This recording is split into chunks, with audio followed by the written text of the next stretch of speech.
Maraming salamat, Profi. At para sa mga mananakay, magdala po tayo ng pananggalang sa ulan dahil sa paiba-ibang panahon. Pero ito, maiba naman tayo kasi medyo gutom na ako. Dahil may isang pork dish na nagmula sa Pampanga. Hanggang sa ito na ngayon ang isa sa pinaka-popular na Filipino dish at binabalik-balikan ng kahit na sinong makatikim nito. Nako, yan ay walang iba kundi ang sisig. At ituturo namin sa inyo ngayon ang easy recipe nito. Nako, siguradong matatakam na naman tayo niyan. Ito na, panoorin natin yan dito lang sa Sarap Pinoy.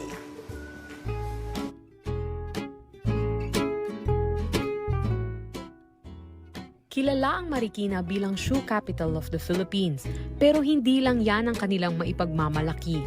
Kaya naman dinayo namin ang isang sikat na sisigan dito at inalam namin ang kanilang sikreto. Rise and shine, Pilipinas!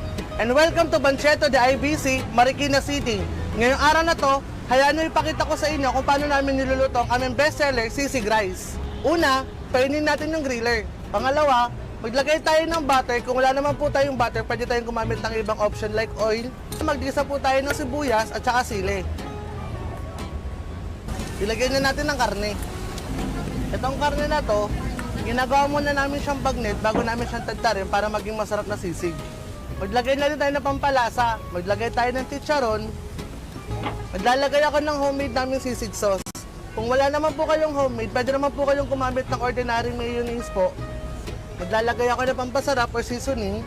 Pero kung wala naman po, pwede kayong gumamit ng regular na toyo. Ganun lang. Tapos haluin na natin.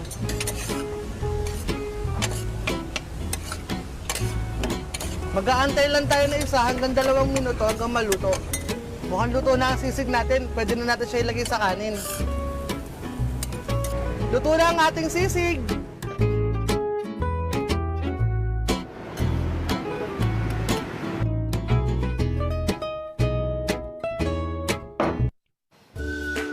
Sobrang patok na patok yan, lalo na sa mga nagmumotorsiklo kapag weekend. Murang-mura na at napakaganda pa ng presentation. Talagang maaakit ka at talagang magugutom ka sa pagkain ng kanilang sisig. Pero